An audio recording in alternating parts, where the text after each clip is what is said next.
Graça e paz, queridos. Amém? Vamos ler Isaías 57 e depois Isaías 58.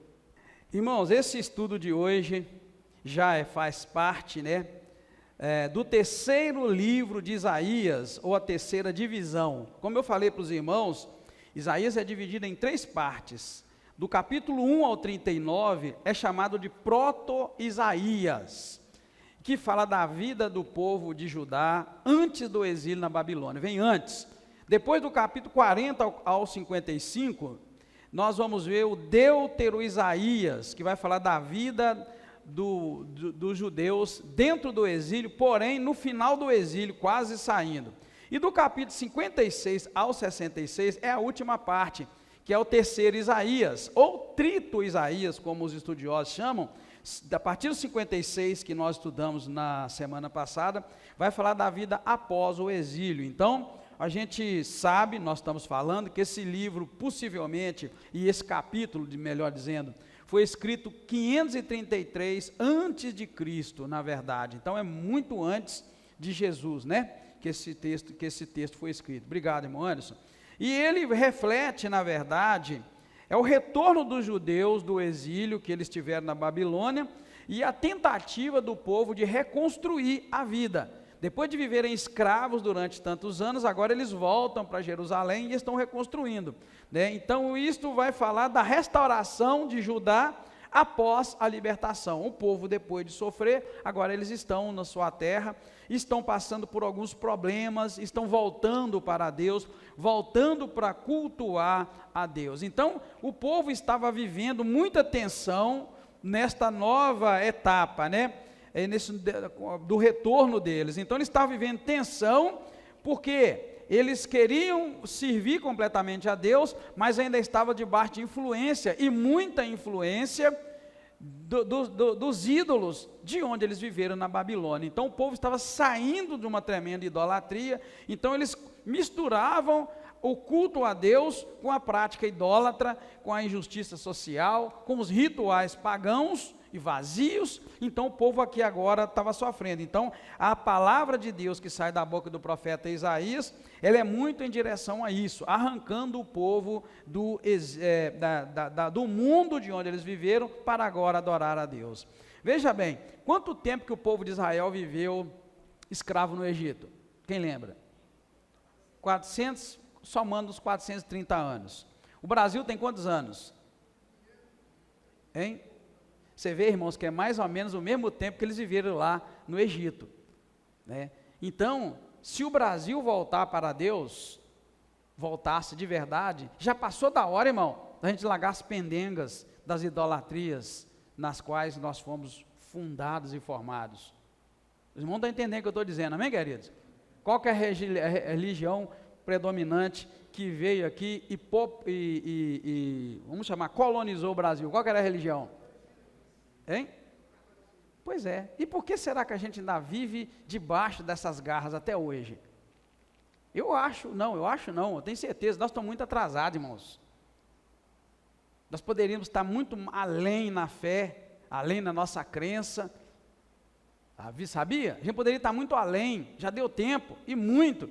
Não, eu estou falando do primeiro exílio no Egito. Israel aqui já estava vivendo outro exílio, está saindo de outro exílio, que é o da Babilônia. É só para os irmãos localizarem em questão de tempo. 430 anos no Egito, o povo saiu de lá. E nós temos aí 500 e poucos anos de colonização, porém nós vemos arraigado ainda, irmãos, nos deuses que trouxeram para cá. Quantas gerações já nasceram depois disso e a gente continua escravo? E muitas vezes, irmão, dentro da igreja evangélica, as mesmas idolatrias de lá do início do Brasil, a gente vive elas. A gente idolatra, às vezes, a imagem de um pastor, de uma pastora, de um pregador. A gente idolatra família. Tem muito pai e muita mãe que idolatra filho, que deixa de servir a Deus porque o filho nasceu, ou a filha nasceu, e depois chega numa certa idade, pior ainda, então isso é idolatria. Então a gente tem um resquício de escravidão espiritual muito grande. estou mostrando para vocês, é porque no texto que nós acabamos de ler, a partir do versículo do capítulo 56, passado, né? E esse sim, nós estamos mostrando que o povo estava vivendo numa idolatria, numa corrupção moral, né? E o texto da palavra de Deus vem exatamente para falar sobre o culto aos falsos deuses, as alianças com as nações estrangeiras, né? Então Isaías aqui denuncia no capítulo 57 a infidelidade do povo, né? E aponta a diferença entre o justo e o ímpio, é isso que o 57 vai falar. E depois 58 vai abordar, na verdade, a falsa religiosidade, o culto hipócrita. O 58 vai falar sobre o jejum verdadeiro. Então Deus vai criticar o jejum religioso que eles faziam. E olha que nós estamos dentro de uma campanha de jejum e de oração. E Deus acabou de falar para o povo aqui no capítulo 58 sobre a falsa religião, sobre o culto hipócrita, atos vazios. O povo adorava a Deus com os lábios, mas o coração estava longe. Então aqui ele vai falar sobre isso, vai falar sobre o jejum que agrada a Deus. Não adianta nada você estar na campanha de 40 dias de jejum se você maltrata seus empregados. Está falando aqui porque o povo jejuava e para aparecer maltratava os empregados. O povo dava mais valor às suas empresas, aos seus negócios do que a Deus. Deus está falando, para de jejuar desse jeito, não é esse jejum que eu agrado. Então nós estamos dentro de um tempo de jejum, né? E a gente precisa pensar nisso. Então Isaías 58 vai mostrar que Deus está exigindo mudança interna, né? Mudança interna acompanhada de justiça social. Tem muito crente na igreja que não se preocupa com justiça social. Tem muito crente na igreja que não importa se o outro está passando fome ali perto. Está nem aí, ele põe a Bíblia dele, ele põe a melhor debaixo do braço, né? Melhor nem pôr debaixo do braço, mas eles colocam, agora é celular, né? O cara pega a Bíblia dele, veste sua melhor roupa, vai para a igreja e já focado, terminando o culto, já está combinado com a turma que vai lá para a opção lanche, comer o hambúrguer que o Mateus sabe fazer lá. Você já notou, irmãos, olha, religiosidade, está vendo? Religiosidade, então e não preocupa com a questão social. Teve um dia que eu brinquei aqui, perguntei, um dia não, várias vezes, quanto que é um hambúrguer, para a gente comer um hambúrguer? Uns 50 reais, pastor. E eu desafiei alguém que tinha coragem de deixar de comer hambúrguer um mês, um lanche um mês, para doar lá para a África, não sei quantos tiveram coragem, está vendo? Deus aqui está combatendo, Deus está exigindo mudança interna, caracterizado pela justiça social. Por isso que ele está falando, não adianta vocês ficar sem comer no jejum e não preocupar com o pobre, nem preocupar com o outro. E Deus está falando, não adianta a sua religiosidade, não adianta você jejua muito, se você vai muito à igreja, mas se você não abre mão para sustentar o pobre, eu não aceito o teu jejum, eu não aceito a tua religiosidade. E a maioria de nós só quer saber do salário alto, salário bom. Não é? A gente quer ganhar mais. Então Deus falou que isso aí para ele não vale nada. Então é isso, irmãos, que o capítulo 58 de Isaías vai trazer para nós, tá? O 58, Deus vai condenar a falsa religião, o culto hipócrita, os atos vazios, né? As atitudes religiosas vazias, que seria vir à igreja, orar, ler a Bíblia, cantar, e não preocupar com o pobre. Então aquilo me comoveu. Eu fui lá, irmãos, pensando que eu ia encontrar uma coisa, e eu encontrei um pastor que precisa de socorro, precisa de ajuda. Por quê? Porque eu estou dentro desse nível aqui, ó. Deus me transformou e transformou por dentro. Então eu me preocupo. Não adianta nada eu comer meu arroz e feijão e saber que tem um vizinho do lado que está sem comer. É isso que Deus está falando aqui. Não adianta jejuar, não adianta religiosidade. É preciso que transforme de dentro para fora e sinta a dor e a fome, né? O primeiro capítulo vai falar das idolatrias, o 57, e esse vai falar para nós dessa forma. Amém? Então vamos lá? Resumindo, eu não entrei no estudo ainda não, tá, irmão? Isso aqui é só questões históricas para os irmãos entenderem. Então, resumindo, esses dois capítulos, né, eles vão narrar a história de Israel no retorno desde o exílio, trazendo esperança, mas também muito desafio espiritual e social. Eles precisavam corrigir essas falhas de pensar que alguém adora a Deus deixando o outro passar fome. Corrigir o erro de pensar que alguém serve a Deus e não serve a comunidade. E Deus está falando, para com isso. E eu não aceito isso e nem quero, tá bom? Vamos entrar no capítulo 57 e vamos ver, né, agora blocos de versículo por versículo. Capítulo 57, versículo 1 e 2. O que nós vimos? O profeta Isaías aqui lamenta a morte dos justos. Porém, ele destaca que muitas vezes eles morrem sem ninguém perceber que eles morreram. Ou às vezes o justo morre e ninguém nem se importa que ele morreu. Mas ele vai acrescentar um detalhe. A morte deles, ou seja, a morte dos justos, é visto como uma libertação dos males futuros. Porque os justos morrem e entram em paz. Porém, ele está dizendo, olha, o justo morre e ninguém nem dá conta que ele morreu. Né? Morre, o crente, o servo de Deus morre, mas Deus está livrando esse justo de males futuros. Né? Então, esses dois versículos vão mostrar para nós o quê? Que Deus cuida dos justos, permitindo que os justos descansem e sejam poupados de sofrimentos posteriores. É isso que está dizendo, olha, perece o justo e não há quem considere isso no seu coração. Os homens passivos são retirados sem que ninguém considere que o justo é levado antes que venha o mal. Olha que bacana, né? O justo é levado antes que venha o mal. Então aqui ele está falando sobre isso, sobre a morte do justo, que Deus acaba livrando o justo do mal. Depois do 3 ao 10, nós vamos encontrar, irmãos, Isaías aqui está confrontando diretamente os ímpios. Lembra que eu falei que o 57 vai falar muito sobre isso? Então aqui no versículo 3 ao 10, ele está confrontando diretamente os ímpios e especialmente aqueles que se entregam à idolatria e a práticas pagãs. Então a gente precisa tomar muito cuidado com as práticas pagãs e com as idolatrias. Lembra que eu falei para vocês que nós vivemos um país, uma nação de 500 e qualquer coisa de anos aí, e a gente vive debaixo ainda de idolatria. A gente não perde aquela raiz de idolatria que já deveria ter perdido. Então uma nação renovada, restaurada, ela tem que tomar muito cuidado. A igreja precisa tomar muito cuidado para não trazer os ídolos para dentro dela. E hoje nós vivemos rodeados de ídolos dentro das igrejas, irmãos. É lamentável, tá? Até mesmo você, quando acha que no dia que o pastor prega é melhor do que quando o outro irmão prega, você está idolatrando a vida de um homem. A mesma coisa é quando uma mulher, uma irmã ou alguém, no dia que você acha que o louvor, no dia que o irmão está ou a irmã está, é melhor do que o outro dia, eis aí ídolos dentro da igreja. Sabia disso?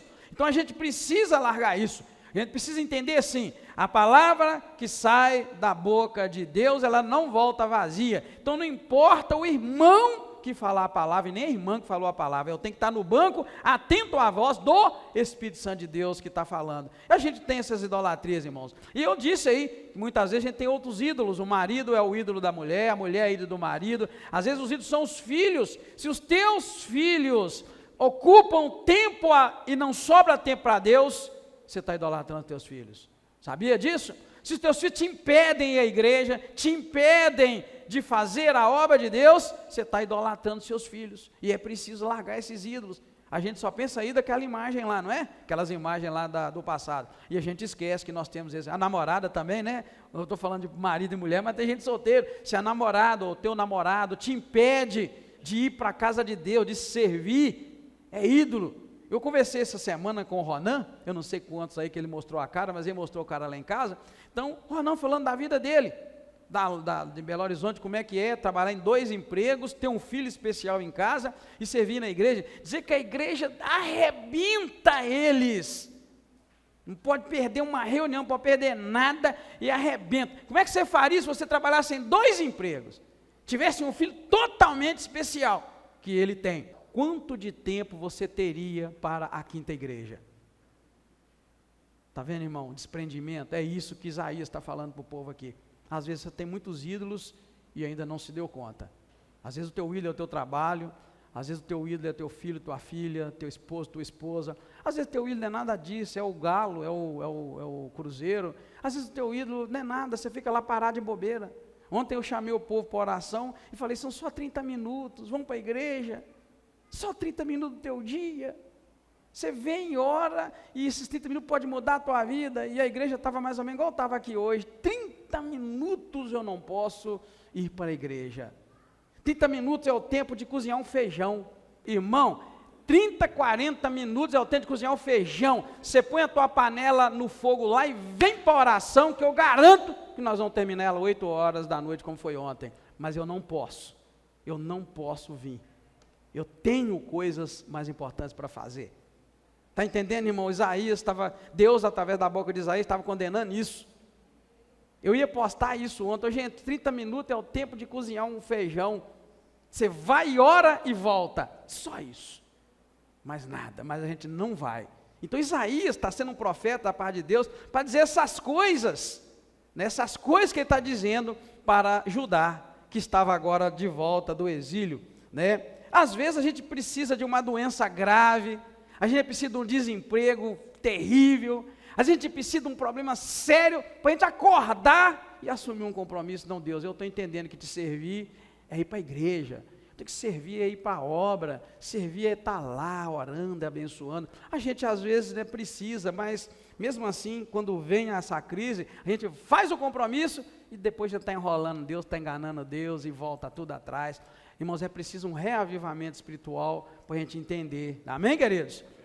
A gente colocar essas prioridades diante de Deus. Então aqui, ele está confrontando os ímpios, especialmente aqueles que tinham suas idolatrias e prática pagã, e ele está aqui denunciando a infidelidade espiritual de Israel, que buscava aliança e proteção com as nações ao lado, irmãos, estrangeiros, né, falsos deuses, ao invés de confiar em Deus. As alianças que a gente faz, aqui era uma nação procurando outras nações para proteger, são muitas vezes os nossos socorros. Quando você está em problema financeiro, a gente procura um banco, alguém que tem dinheiro. Quando a gente está com problema de saúde, a gente procura médico ou outras áreas. Então você vê que a gente faz alianças, e Deus aqui está falando, por que vocês procuram aliança e não me procuram?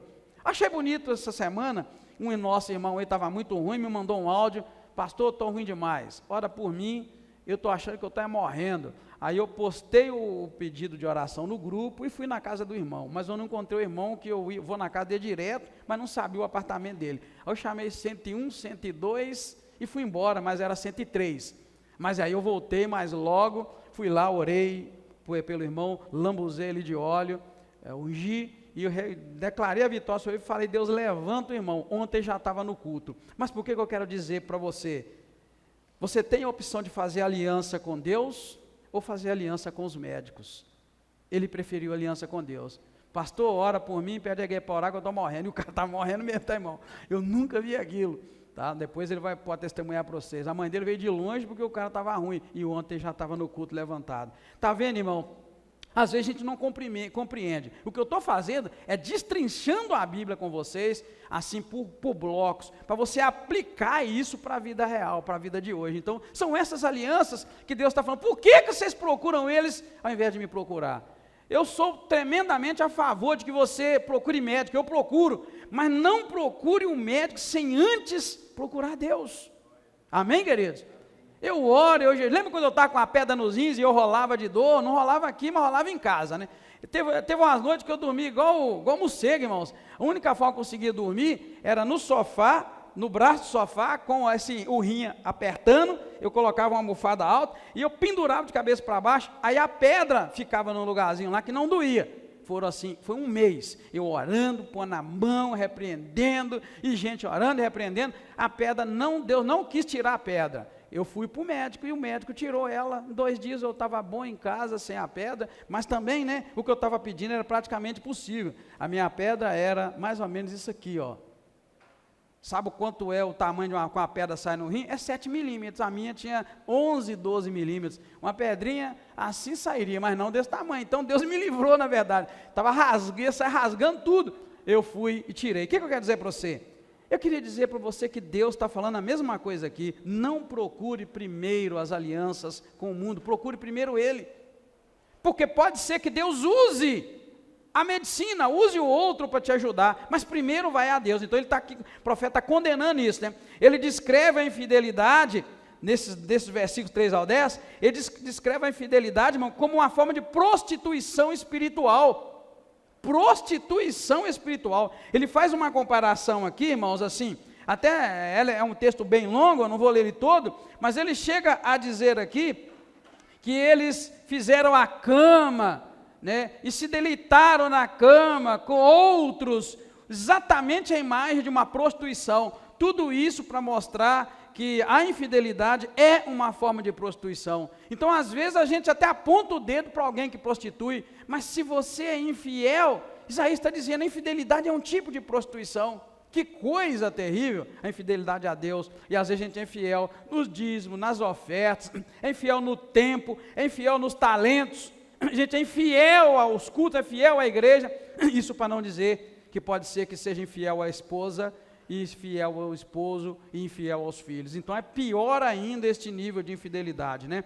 Então, ele termina dizendo nos versículos que eles estão cansados dessa própria busca de infidelidade, mas continuam obstinados. Eles estão cansados desta infidelidade, mas continuam obstinados, continuam no mesmo caminho. É aquela pessoa que ensaia uma mudança, mas não muda.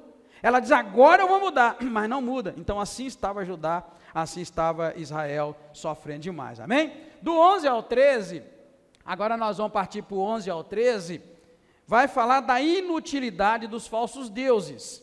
Isaías expõe a inutilidade dos falsos deuses que o povo adora.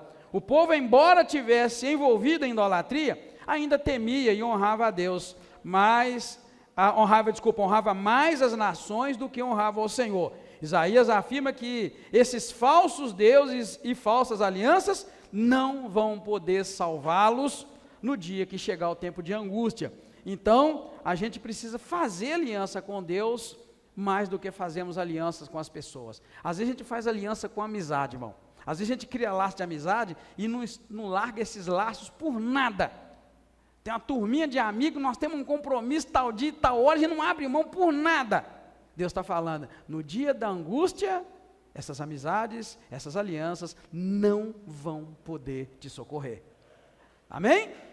Amém, queridos? Então a gente precisa focar nisso. Eu vou ler do 11 ao 13 para você ver como é que ele está falando. Olha, contudo, de quem tivesse receio ou temor, para que mentisses, e não te lembraste de mim, nem no teu coração me puseste, é Deus falando. Não é porque eu me calo, e isso há muito tempo, e não me temes?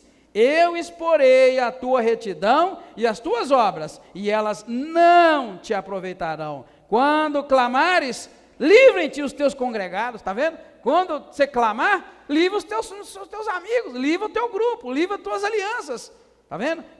Quando clamar, que eles se livrem. O vento a todos levará, e a vaidade os arrebatará, mas os que confiam em mim possuirão a terra e herdará o meu santo nome. Deus está dando uma pancada aqui, irmãos, tá? Tratando com um povo, né, que tinha voltado do exílio e estava agora fazendo alianças e confiando. Então é isso que Isaías está falando, que os falsos deuses e alianças não vão poder salvar quando chegar o tempo da angústia. E assim nós vamos partir para o versículo 14 ao 15, que é um chamado à restauração. Deus, em sua misericórdia, fala de restauração. Ele promete curar os arrependidos, confortar aqueles que se voltam para Ele. O Senhor diz assim que Ele habita nas alturas, mas que Ele também habita com os humildes e com os contritos, que Ele não estará irado para sempre, e seu objetivo final é restaurar e curar o seu povo, dando para eles paz e conforto, né? Isso nos versículos 14 ao 19, ele diz que Ele habita no alto lugar. Olha, num alto e santo lugar eu habito, e também com o contrito e abatido de espírito. Olha que maravilha, amém, queridos? Versículo 15, então Deus está aí dizendo, né, chamando para a restauração e dizendo que Ele é fácil de ser encontrado. E por fim, versículo 20 e 21, nós vamos encontrar o capítulo terminando com um aviso muito claro. Olha que aviso. O aviso aqui, irmãos, é sério. É sério. Você já encontrou crente sem paz? Eu já. Existe crente sem paz. Existe uma onda de ansiedade dentro de igreja, uma onda de depressão, ou seja, falta de paz. E Deus aqui dá uma pancada. Primeiro eu quero ler o 20 e o 21 com você. Olha, os ímpios, porém, são como o mar agitado, que não se pode aquietar. Irmão, quando eu vejo um crente inquieto, eu volto para aqui. Sabe uma das características da conversão, uma característica do Espírito Santo de Deus na vida da gente é, o cara consegue parar. Eu conheço muito pouco crente que não para, mas conheço. Isso é um sinal claro de que Deus não está naquela vida. A pessoa não consegue parar, desligar. Tem gente que não consegue sentar, irmãos, para assistir um culto. Aqui na igreja tem alguns. Não consegue parar. E Deus está falando aqui, quem são essas pessoas que não têm isso? Então, irmão, se você veio para Cristo, você veio para Jesus, onde está a tua quietude? Onde está a tua paz? Mas, guarda essa palavra, eu coloquei sua vida em risco, sabe por quê? Guarda isso, porque quem quer viver pela fé tem que aprender a correr riscos. Chega a arrepiar aqui agora com essa palavra de Deus para sua vida. O crente que não quer correr risco, não vive pela fé.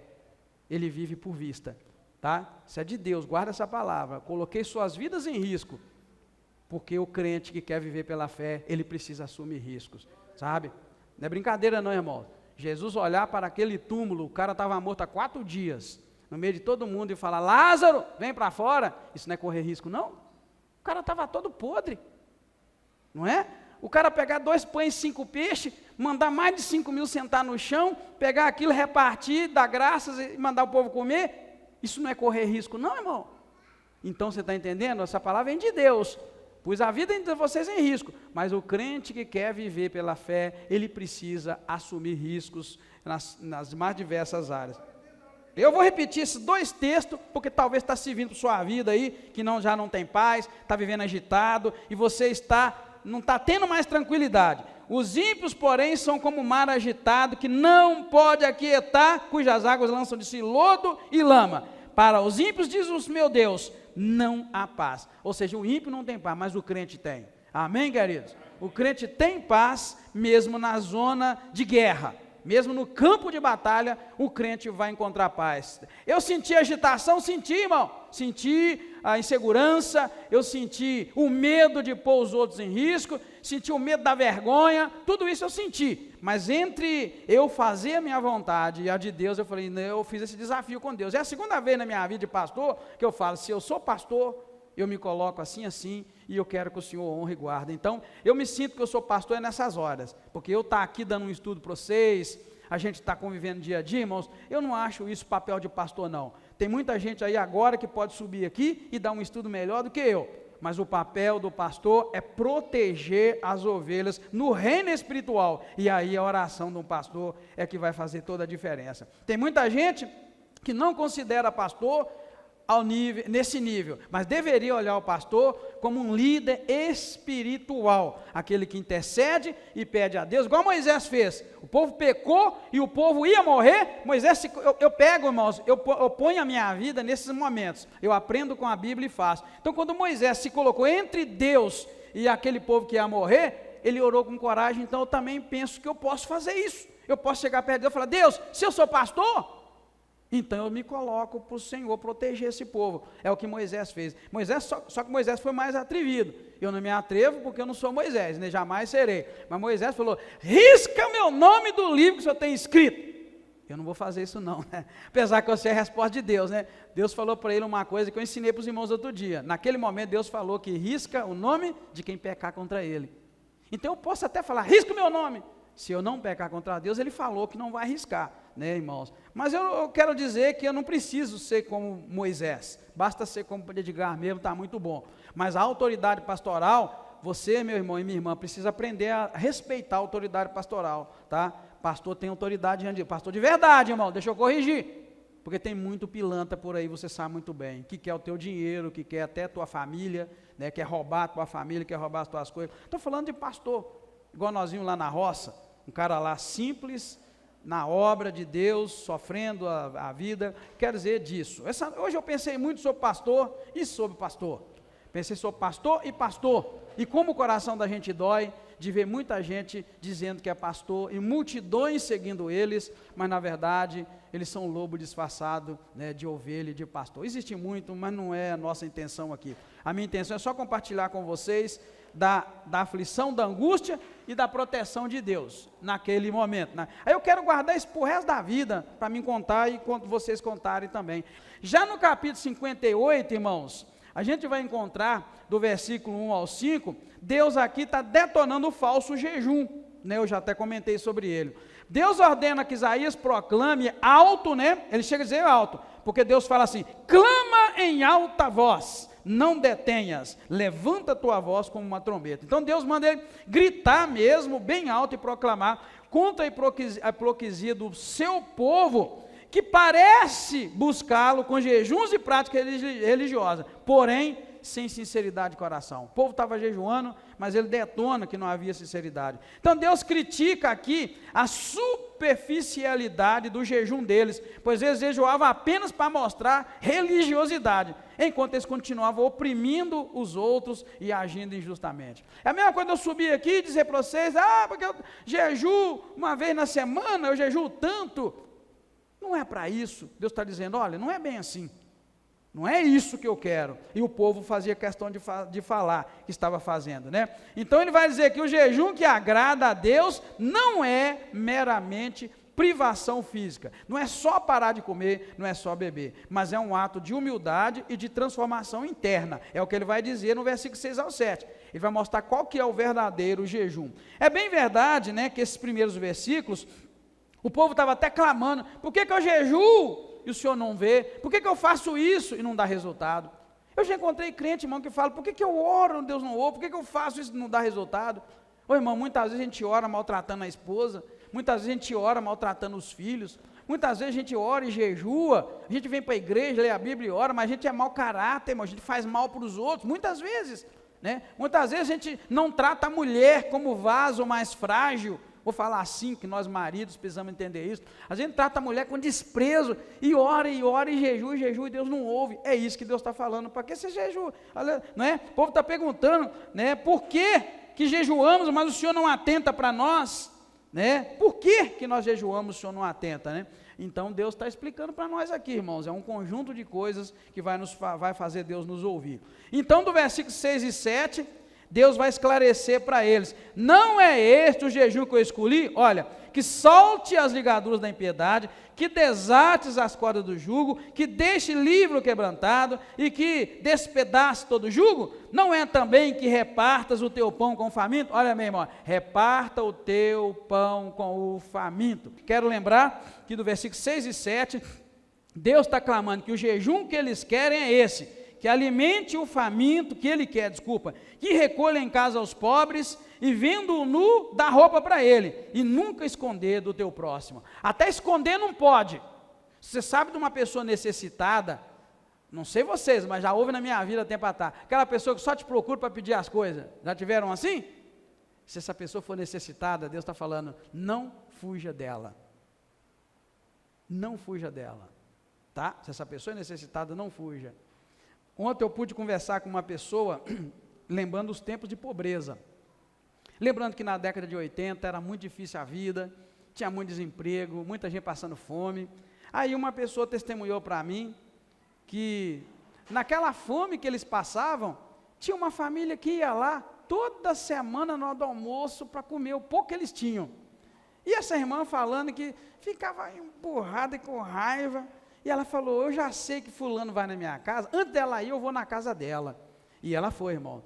Quando ela chegou na casa da mulher, ela viu que a mulher era mais pobre do que ela. E aí, ela passou a receber a mulher em casa, em paz. Então é isso mais ou menos que está dizendo, você alimentar o faminto. É que muitas vezes você vai achar que tem pouco, mas você vai encontrar uma pessoa que tem muito menos do que você.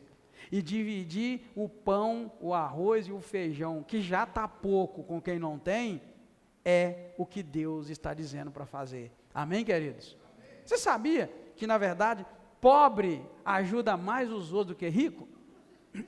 Sim, mano. Você pode contar com quem ganha pouco. É até perigoso, mas quem na rua socorre os outros, irmãos, geralmente é quem não tem. Porque nós temos gente que poderia acabar com a fome de uma cidade inteira de tanto dinheiro que eles têm. Não são esses que vão ajudar. Não é à toa que Jesus falou assim, o Espírito de Deus está sobre mim, me ungiu para evangelizar os pobres. Você lembra ele falando que dificilmente um rico vai entrar no reino de Deus? Tem rico, irmão, acabaria com a fome num dia. Mas são os pobres. Porém, essa palavra é para nós. Né? Não deixe, irmão, não deixe. Adote alguém, sirva a obra de Deus, né? Faz compromisso com os nossos missionários lá na África, precisa de ajuda, faz compromisso. Já tem muita gente dessa igreja que está mandando todo mês R$50 para adotar um menino para estudar lá na África. Daqui uns anos esses meninos vão ter profissão, daqui um dia vai ser pastor, pastora, e você está fazendo a obra, porque está dividindo o teu pão, né? Então o verdadeiro jejum envolve ações de compaixão e cuidado com o próximo, demonstrando um coração transformado. Em outras palavras, nós estamos na campanha de 40 dias. Se você estiver jejuando, mas você está infringindo a vontade de Deus em alguma área, vou ser sincero, está valendo nada o seu jejum.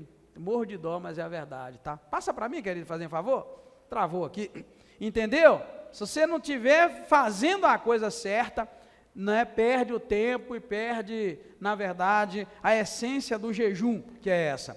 Depois nós vamos ver as bênçãos da obediência. Aqui Deus está dizendo que se o povo praticar o verdadeiro jejum, Deus promete grandes bênçãos. A luz deles brilhará como amanhecer, suas feridas serão curadas, a justiça os guiará, Deus será sua retaguarda e responderá quando eles clamarem. Eles se tornarão reparadores de brechas, restauradores de caminhos e receberão a promessa de restauração completa, se eles fizerem o jejum correto. É o que está dizendo do 8 ao 12. Então romperá a tua luz, tua cura apressadamente botará, tua justiça irá adiante da tua face, e a glória do Senhor será a tua retaguarda. E quando clamar, o Senhor vai responder. Aí se tirares do meio de ti o jugo, o estender o dedo e o falar iniquamente. Olha bem, tirar o jugo e estender o dedo. Estender o dedo, mano, é quando a gente julga os outros. A gente gosta de estender o dedo, e aqui está falando, tem que retirar isso tudo, né, para que o Senhor possa abençoar. Depois o 13 e o 14, vai trazer para nós já estamos encerrando, a importância do sábado. Lembrando os irmãos que sábado não é o nosso sábado do nosso calendário. Sábado é o 7º dia. A Bíblia diz que Deus trabalhou 6 dias e no 7º descansou. Existe um erro de interpretação, tem gente que entende que o sábado é depois de amanhã e para naquele dia. Mas a Bíblia diz que Deus trabalhou 6 dias e descansou 1.